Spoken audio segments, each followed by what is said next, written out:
Welcome back students. Unit 4 में हमने पिछले लेक्चर में टाइप्स ऑफ केमिकल बॉन्ड्स, जिसमें आयनिक और कोवेलेंट बॉन्ड के बारे में जाना, फिर हाइड्रोजन, फिर फंक्शनल ग्रुप, उसके सारे कौन कौन से टाइप्स है कोवेलेंट बॉन्ड के, हाइड्रोजन बॉन्ड, वो सारे उसके अंदर हमने सब जो भी केमिकल बॉन्ड है उसके बारे में जाना था। अब हम इस लेक्चर में हम आइसोमरिज्म के बारे में जानेंगे।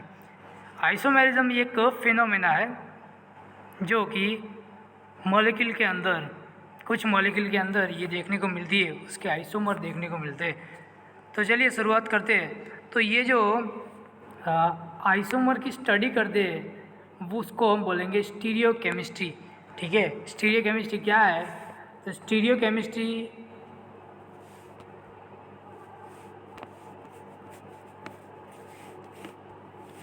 is a branch in chemistry which deal with the study of arrangement of atom in a 3-dimensional। ठीक है, एक केमिस्ट्री की ब्रांच है जो कि 3 डायमेंशनल जो स्टडी होती है मॉलिक्यूल की, उसकी स्टडी करते। It is also known as a 3D chemistry, क्योंकि इसमें मॉलिक्यूल जो होंगे उसकी 3D स्ट्रक्चर देखते हैं, उनको जानते हैं, इसलिए इसका नाम है 3D chemistry. It also deal with the change occur in a special arrangement of atoms during a chemical reaction। और जब भी केमिकल रिएक्शन होती है तब क्या चेंज आते हैं एटम्स के अंदर, उसके बारे में भी ये स्टडी करते हैं। अब मैंने बोला कि आइसोमरिज्म जो है वो एक फिनोमेना है, तो इसका मतलब क्या होता है? तो सबसे पहले यहाँ पे देखिए, आइसोमेरिज्म के 2 टुकड़े करे। तो सबसे पहले आइसो का मतलब क्या होता है? सेम, और मर्स का मतलब होता है यूनिट, यानी कि सेम यूनिट, इसको बोलेंगे हम isomerism. It is the phenomena where 2 or more compound having same molecular formula but having different property, such compound are called isomer. अब आइसोमर किसको बोलते हैं? उसमें जो मॉलिक्यूलर फॉर्मूला होगा उसमें जो वो सेम होगा, पर उसकी जो डिफरेंट क्या होगा, इसकी जो प्रॉपर्टी होगी वो डिफरेंट होगी, उसमें स्ट्रक्चर है वो डिफरेंट है। आइसोमर में वो उसका जो स्ट्रक्चर है वो डिफरेंट है, फिर उसमें इसकी जो कॉन्फ़िगरेशन होगी वो डिफरेंस होगी, ऐसे उसको बोलेंगे आइसोमरिज्म।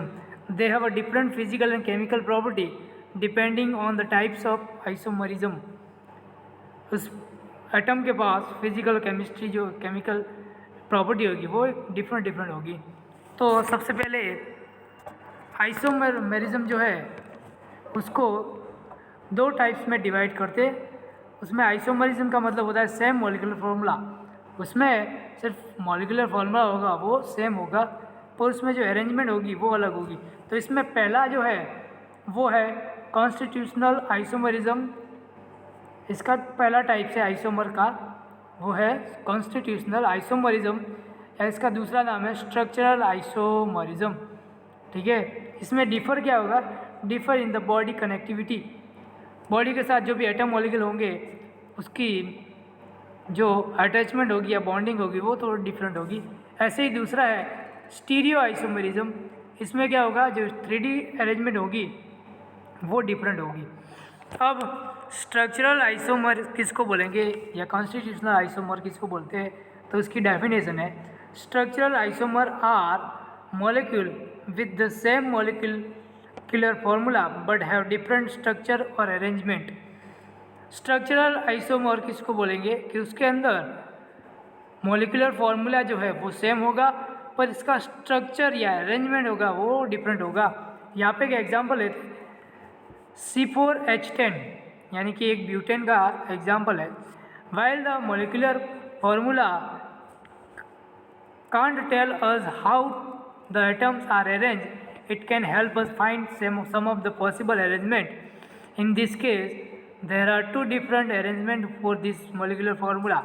ठीक है, यहाँ पे 2 अरेंजमेंट इसके अंदर देखने को मिलेगी ब्यूटेन की, एक ब्यूटेन और दूसरा है आइसोब्यूटेन।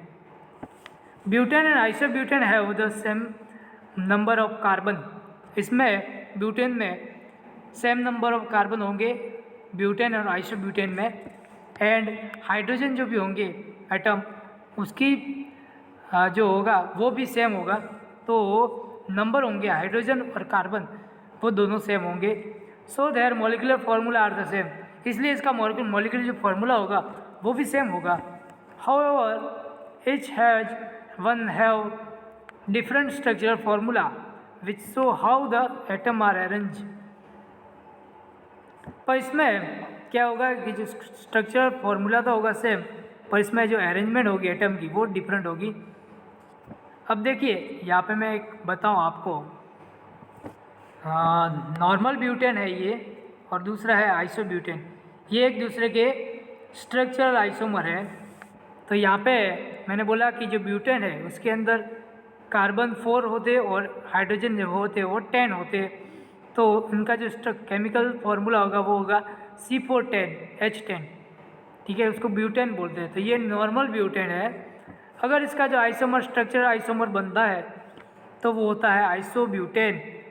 इसका स्ट्रक्चरल फार्मूला जो है वो सेम होगा, पर इसमें जो अरेंजमेंट होगी वो डिफरेंट होगी। देखिए यहाँ पे अरेंजमेंट जो है वो डिफरेंट है, ऊपर 3 कार्बन है, नीचे 1 कार्बन है। इसमें क्या है जो है वो सीक्वेंस में कार्बन थे, तो ये एक दूसरे के स्ट्रक्चरल आइसोमर है। ऐसे ही दूसरा स्ट्रक्चरल आइसोमर है वो है ग्लूकोज और फ्रुक्टोज का, ठीक है। ये दोनों कार्बोहाइड्रेट जो है मोनोसेकेराइड है। इसमें ग्लूकोज और फ्रुक्टोज ये दोनों एक दूसरे के आइसोमर है, सिर्फ इसमें स्ट्रक्चरल अरेंजमेंट जो है वो डिफर है।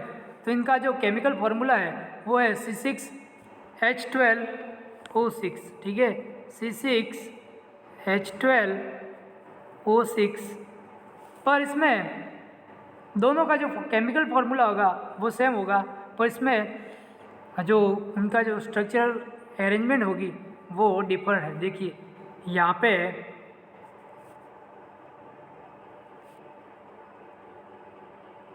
ये जो कीटो ग्रुप होगा इसमें उसका जो डिफरेंस होगा वो यहाँ पे होता है। देखिए यहाँ पे उसमें ग्लूकोज में फर्स्ट कार्बन पे यानी कि फर्स्ट जो कार्बन है उस पे अटैच रहता है ये कीटो ग्रुप, जबकि इसके अंदर ये सेकंड ग्रुप जो है कार्बन का उस पे ये अटैच रहता है कीटो ग्रुप, इसलिए इसका हम बोलेंगे स्ट्रक्चरल आइसोमर।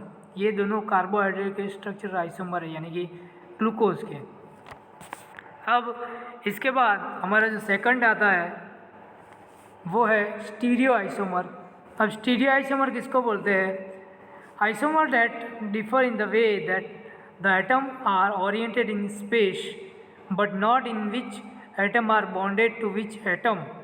स्टीरियो आइसोमर इसको बोलते हैं कि जब जो एटम होगा, ठीक है, मॉलिक्यूल के अंदर, वो उसमें जो ग्रुप होगा वो ओरिएंटेड होगा कि वो कहीं पे भी लग सकता है, ठीक है। तो इसमें भी केमिकल स्ट्रक्चर सेम होगा, पर इसमें जो अरेंजमेंट होगी 3D स्ट्रक्चर वो डिफर होगा। तो यहाँ पे भी ये अल्केन्स के 2 स्टीरियो आइसोमर दिए हैं यहाँ पे, एक है सिस टू ब्यूटेन और दूसरा है ट्रांस टू ब्यूटेन। अब सिस और ट्रांस किसको बोलेंगे वो भी मैं आपको आगे बताता हूँ। यहाँ पे स्टीरियो आइसोमर जो होते हैं उनको एक अलग नाम दिया जाता है, और ये जो सिस्टम होती है जिसको बोलेंगे DNL सिस्टम, DNL सिस्टम। ये किसके लिए होता है? Only for carbohydrate and amino acid के लिए, क्योंकि इसके अंदर ही स्टीरियो आइसोमर देखने को मिलता है। तो देखिए इसमें यहाँ पे एक एग्जांपल दिया है D glyceraldehyde and L glyceraldehyde, ठीक है। ये हमने पहले भी इसके अंदर पढ़ा था कि ग्लिसरॉल्डिहाइड क्या होता है।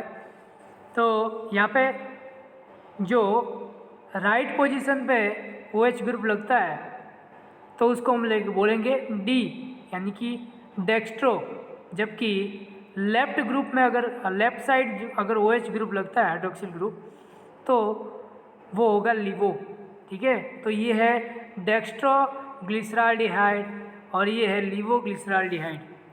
ठीक, तो ये एक दूसरे के ऑप्टिकल आइसोमर है, स्टीरियो आइसोमर। अब ये कैसे इसको फाइंड आउट करते हैं कि इसकी ऑप्टिकल एक्टिविटी क्या है, ये लीवो है कि डेक्स्ट्रो। तो वहाँ पे एक इंस्ट्रूमेंट यूज़ होता है जिसका नाम है पोलरीमीटर, और पोलरीमीटर में से वहाँ पे ट्यूब में से उस सैंपल को पसार कर दे तो उसमें आगे जो है वो एनालाइजर लगा होता है, वो क्या करता है कि उसका जो 3D स्ट्रक्चर होता है वो बताता है कि ये यहाँ पे ये जो फंक्शनल ग्रुप है वो राइट साइड में या लेफ्ट साइड में, तो उसको बोलेंगे उसकी optical activity. The compound which rotate the plane of polarise light to the right यानी कि clockwise, it's said to be dextro rotatory, it is indicate by the sign plus. ठीक है, तो जो डेक्स्ट्रो रोटेटरी होगा यानी कि क्लॉकवाइज इसका जो अरेंजमेंट होगा वो उसको हम बोलते हैं डेक्स्ट्रो या डेक्स्ट्रो रोटेटरी।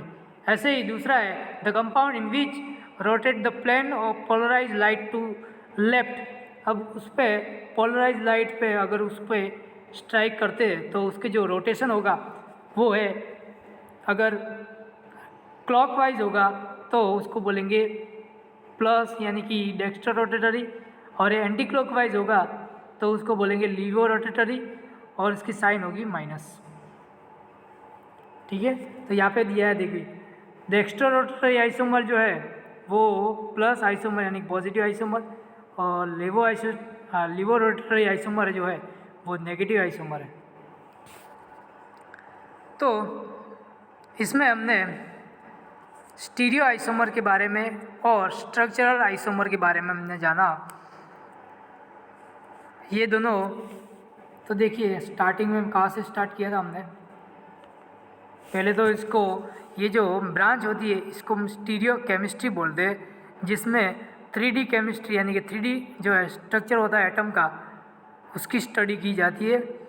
इसको दो नाम में डिवाइड करते हैं। आइसोमेरिज्म एक फिनोमेना है जिसमें आइसो का मतलब होता है सेम और मर्स का मतलब होता है यूनिट, यानी कि फंक्शनल इसके अंदर जो केमिकल स्ट्रक्चर होगा यानी केमिकल फार्मूला होगा वो सेम होगा, पर इसमें जो अरेंजमेंट होगी वो डिफरेंस होगी इसके अंदर।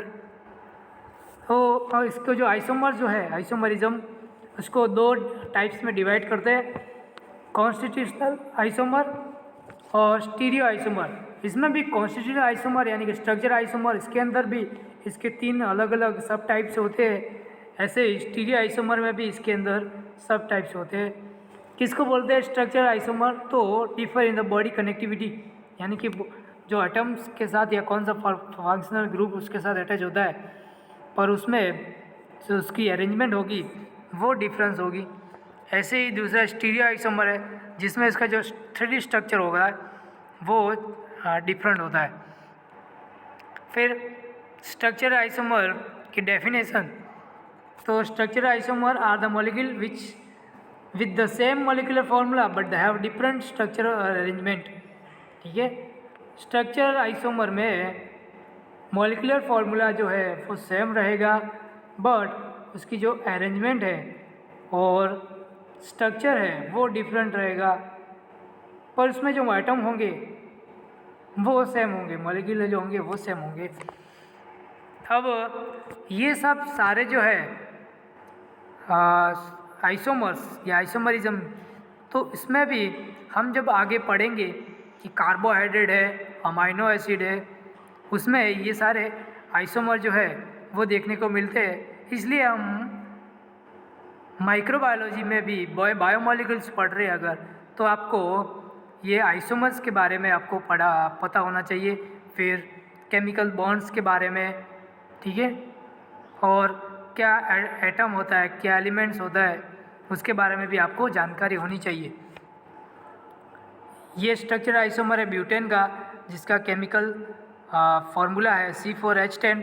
दोनों में जो फार्मूला है वो सेम रहेगा, एटम सेम रहेंगे, पर सिर्फ इसमें इसकी जो अरेंजमेंट है वो डिफरेंस रहेगी।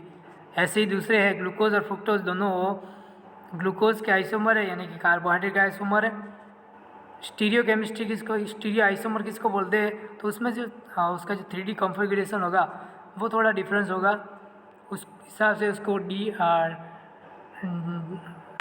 लिवो और डेक्स्टर रोटेटरी नाम देते हैं। ये पोलरीमीटर जो है उससे इसको फाइंड आउट करते हैं। तो ये था आपका आइसोमेरिज्म या टाइप्स ऑफ आइसोमर्स। हमने 2 आइसोमर्स के बारे में पढ़ा, structural isomer and stereo isomer. Next में हम स्टार्ट करेंगे हमारा पहला बायोमोलिक्यूल्स जिसका नाम है कार्बोहाइड्रेट। कार्बोहाइड्रेट के अंदर उसका क्लासिफिकेशन, उसका सिग्निफिकेशन, ठीक है, कैसे स्ट्रक्चर होते हैं उसके बारे में हम जानेंगे। तब तक के लिए थैंक यू।